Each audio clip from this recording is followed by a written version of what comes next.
लोकशाहीचा बुलंद आवाज, रिपब्लिकन वार्ता, महाराष्ट्र। फुलंब्री जुन्या भांडणाच्या कारणावरून 2 गटात तुफान मारामारी। फुलंब्री पोलीस ठाण्यात 7 जणांवर गुन्हा दाखल। फुलंब्री शहरातील खुलताबाद रोडवर जुन्या भांडणाच्या कारणावरून 2 गटात मारामारी झाली। पोलीस ठाण्यात 7 जणांवर गुन्हा दाखल करण्यात आलाय।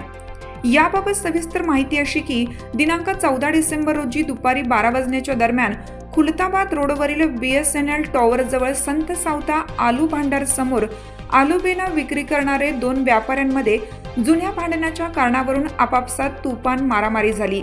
या भांडणाची खबर फुलंब्री पोलिसांना मिळताच पोलिसांनी सार्वजनिक ठिकाणी मारामारी करून शांतता भंग करणारे आरोपी सागर कोंडीराम चोपडे, कृष्णा रत्नाकर पाथरे, अतुल देवीदास रघु, विनोद कसारे, सुनील शेरकर, रोहन राऊत या 7 आरोपींवर 14 डिसेंबर रोजी 3 वाजता फुलंब्री पोलीस ठाण्याचे पोलीस नाईक सुनील दादाराव सोनवणे यांच्या फिर्यादीवरून गुन्हा रजिस्टर नंबर 554/2024 नुसार कलम 194(2) भारतीय न्याय संहिता नुसार गुन्हा दाखल करण्यात आला आहे। पुढील तपास पोलीस उपनिरीक्षक शरद वाघुले हे करीत आहेत। रिपब्लिकन वार्ता महाराष्ट्र वृत्तवाहिनीसाठी फुलंब्री औरंगाबाद जिल्हा प्रतिनिधी अकबर शहा।